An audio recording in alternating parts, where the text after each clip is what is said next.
Olá, meus amigos, que bênção novamente estarmos juntos. É uma grata satisfação de realizar esse trabalho junto com vocês. E dando continuidade ao estudo que estamos fazendo do Evangelho segundo o Espiritismo, vamos falar mais alguma coisa referente ao capítulo 4 do Evangelho. Ninguém pode ver o reino de Deus se não nascer de novo. Hoje vamos falar alguma coisa referente ao item ressurreição e reencarnação. É um assunto extraordinário que nós estamos abordando, porque vem de encontro ao princípio fundamental da doutrina espírita, que é o princípio da reencarnação. E somente compreendendo bem do que se trata isso, é que nós vamos conseguir ampliar a nossa mente, o nosso entendimento para os acontecimentos da vida. Por tudo isso que nos cerca, muitos acontecimentos que revelam dores no nosso próximo e dores para nós mesmos. Então, nós vamos compreender através desta abordagem de hoje a justiça do nosso Criador. Aí sim nós compreendemos a justiça de Deus quando entendemos a respeito da lei de reencarnação. Se nós não compreendermos sobre o princípio dessa lei, da lei de reencarnação, nós podemos chegar à conclusão lógica que Deus é injusto com muitos de nós. Isso não é uma verdade, porque toda vez que nós partimos de uma premissa equivocada, logo o resultado é equivocado. Então, compreendendo a lei da reencarnação, nós vamos compreender a justiça de Deus. Então, falando um pouquinho a respeito disso, se nós formos lá no Antigo Testamento, em nenhum dos 5 livros do Antigo Testamento, nós vamos encontrar a palavra a reencarnação. Mas, por outro lado, vamos encontrar a palavra ressurreição. Porque o termo ressurreição e o seu significado, ainda que fantasioso, era conhecido do povo hebreu da antiguidade. Porque eles acreditavam que existia a possibilidade do retorno à vida da pessoa que havia morrido. Ou seja, que a pessoa que havia morrido, desencarnado, haveria de voltar à vida. Só que essa era a compreensão da ressurreição, ou seja, o ressurgimento do corpo, o ressurgimento daquele indivíduo do passado que havia morrido para a vida novamente. Então, fazendo assim uma breve análise, nós podemos perceber, diante do conhecimento que já adquirimos das ciências biológicas e assim por diante, que é algo totalmente impossível. Seria milagroso na concepção de milagre como algo extraordinário, que um corpo falecido, do indivíduo falecido, ressurgisse, retornasse à vida. Mas eles acreditavam nisso. Esse era o processo da ressurreição. Aí depois, nós observamos nos evangelhos que nós estamos abordando, nos evangelhos de Mateus e Marcos, mais precisamente, algumas passagens de Jesus, onde ele reconheceu o processo reencarnatório, ou seja, que o espírito que animou um corpo material, que esse corpo já foi destruído pela morte, pelo falecimento, aquele espírito ele pode retornar à vida material mais uma vez. Só que nós aprendemos depois, com a doutrina espírita, que esse é o processo da reencarnação e ela ocorre infinitas vezes, tantas quantas forem necessárias para o nosso aprimoramento intelectual e principalmente moral, para a nossa evolução. É fundamental o retorno à vida material. Então, a reencarnação é o retorno do espírito que no passado animou um corpo material que já pereceu, que faleceu, que retornou à Terra, e esse espírito renasce ocupando um novo corpo material. Esse é o processo reencarnatório. E Jesus falou a respeito disso. Tem uma passagem extraordinária de um diálogo entre Jesus e um doutor da lei chamado Nicodemos. Nicodemos procurou Jesus querendo ampliar o seu conhecimento, tirar as suas dúvidas, porque Nicodemos ele era hebreu, judeu, doutor da lei, fazia parte do sinédrio, daquele corpo de pessoas com grande conhecimento religioso daquele tempo e que tinham influência política no seu povo. Nicodemos fazia parte do sinédrio, desse corpo de pessoas. Só que ele tinha a mente aberta. Ele reconhecia nos atos de Jesus atos que somente um enviado de Deus poderia praticar. Somente um missionário de Deus poderia praticar. Nicodemos então foi conversar com Jesus. E essa passagem nós encontramos justamente nesse tópico que nós estamos abordando hoje. É interessante quando Nicodemos chega e questiona Jesus, tal, e Jesus num determinado momento diz para ele que ninguém pode ver o reino de Deus se não nascer de novo. E Nicodemos fica intrigado com isso. E ele responde: como pode nascer um homem que já está velho? Pode ele entrar no ventre de sua mãe para nascer uma segunda vez? Observe que o entendimento aqui era do renascimento pelo processo biológico. E não como outras pessoas interpretavam ou interpretam ainda hoje, que Jesus estaria falando do renascimento do Espírito como se fosse um processo ocasionado pelo batismo, onde o homem novo dá lugar, deixa o homem velho e se torna um homem novo, ou seja, ele deixa de praticar os erros do passado e através daquele momento do batismo ele se torna um outro homem com outros propósitos e assim por diante. Não era disso que eles estavam conversando, não era desse renascimento que eles estavam conversando.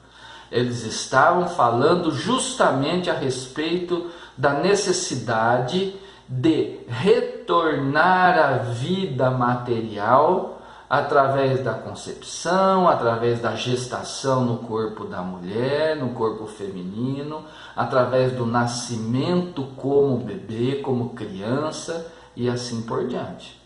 Era essa a conversa entre os dois. Então Jesus ainda diz para Nicodemos que o que é nascido da carne é carne, e o que é nascido do Espírito é Espírito. Não vos espanteis do que eu vos disse, que é preciso que nasçais de novo. Então Jesus aqui está deixando bem claro a separação entre espírito e corpo material. Carne, o que vem da carne é carne. O corpo formado que veio com as características genéticas do pai e da mãe é carne, é um instrumento. O espírito já vivia antes, ligado a esse corpo. Então ele retorna, ele reencarna para uma nova experiência material. Está claro e evidente aqui que Jesus estava falando sobre esse renascimento, sobre a reencarnação do espírito reencarnar, ligando-se a um corpo material e vergando um novo corpo material, exercitando toda uma nova vida, uma nova experiência aqui na matéria. Totalmente diferente com a concepção da ressurreição, quando o indivíduo que morreu no passado ele retornaria com seu próprio corpo. Impossível, pelas questões das leis biológicas, das leis das ciências, impossível isso acontecer. Mas o processo reencarnatório não, já era algo reconhecido num passado anterior a Jesus por alguns povos, alguns estudiosos. Já era conhecido a questão da reencarnação. E Jesus confirmou sobre ela. Naquela outra passagem, quando Jesus está no Monte Tabor, em oração, e ele tem a sua transfiguração, que ele brilha como o sol, os discípulos que o acompanhavam vêm ao lado de Jesus, Elias e Moisés, em espírito. Jesus conversava com eles. Depois, na continuidade dessa história, que nós já abordamos, Jesus fala que Elias, o profeta do passado, já havia vindo e ninguém tinha reconhecido. Porque Jesus estava falando que o espírito que se chamou Elias, o profeta, naquela encarnação anterior do passado, já havia retornado na condição de João Batista. Olha o processo reencarnatório evidente, mostrado às claras para todos nós, para todos aqueles que têm boa vontade de fazer uma simples leitura do Evangelho e ter a mente aberta para compreender isso. Porque na minha concepção é muito mais difícil eu aceitar e compreender que um corpo de um indivíduo do passado poderia retornar ainda hoje das profundidades da Terra. Impossível acreditar nisso. Mas a reencarnação não.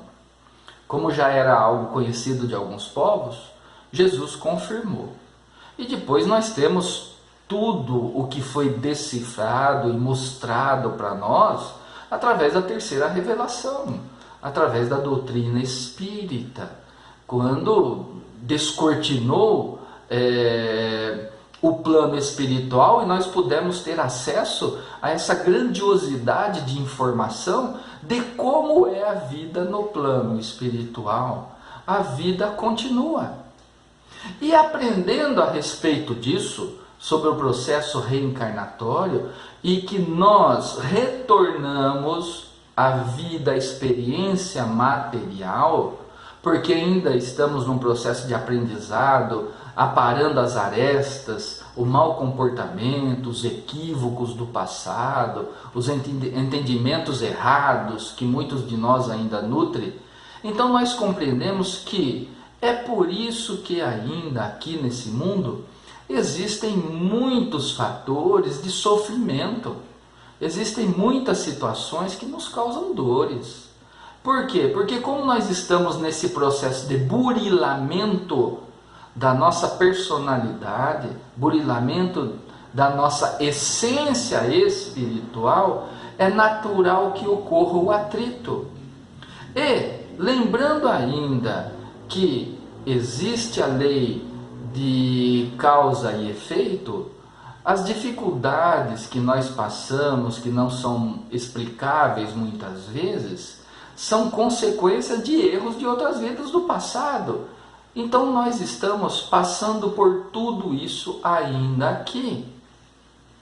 E quando nós vemos então que existem aqui pessoas que levam uma vida abastada, uma vida cheia de facilidades, proporcionadas por boas amizades, por família estruturada, por ganhos financeiros, parece que tem uma mente privilegiada, enquanto outros não têm nada disso, levam uma vida difícil, mora num meio, numa família desestruturada, mora entre uma sociedade violenta, não tem condições de conseguir uma boa colocação profissional, não tem oportunidades de estudo. Então, nós vemos isso e perguntamos: onde é a justiça de Deus? Por que uns têm tantos e outros não têm nada? Por que uns estão aparentemente com tanta felicidade e outros com tanto sofrimento? Aí nós chegaríamos à conclusão que Deus é injusto, porque nos trata de maneira diferente, nos recompensa desta maneira. Mas é um equívoco, porque se nós compreendemos que todos que estamos aqui, nesta vida material, todos nós somos espíritos imortais e estamos reencarnados em mais uma experiência material. E todos nós carregamos os erros e os acertos das inúmeras existências que já tivemos lá atrás.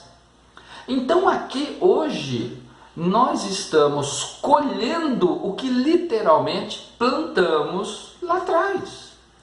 Se plantamos alegria, coisas boas, exercitamos o bom sentimento com o nosso próximo, colhemos uma vida razoavelmente boa. Se nós lá atrás plantamos desonestidade, violência, malícia e assim por diante, hoje colhemos dores, diante das dores que nós fizemos outros causarem no passado. Aí está a justiça de Deus. Não seria justo que aquele que só praticou o bem recebesse dor e sofrimento.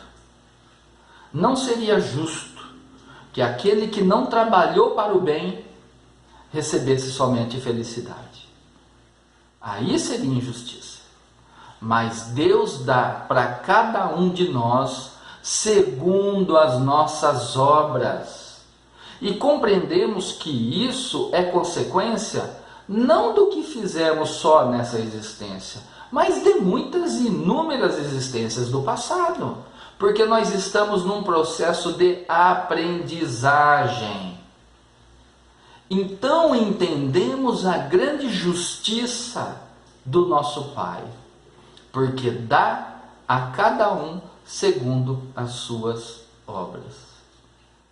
Por isso, nós recebemos os ensinamentos do Cristo, de Jesus, para poder termos forças e consciência que precisamos analisar a nossa intimidade e melhorar aquilo que deve ser melhorado, buscando essa felicidade lá na frente, através do bom comportamento. Se agirmos assim hoje, com esse esforço de melhorar o nosso comportamento, nas próximas reencarnações, nas futuras, estaremos muito melhores do que estamos hoje. Meus amigos, esse capítulo, esse item, o capítulo é extraordinário. Esse item ressurreição e reencarnação é muito rico.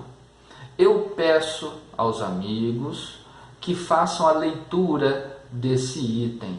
E se quiser, desse capítulo todo, porque nós estamos abordando item por item nesse estudo que nós estamos fazendo.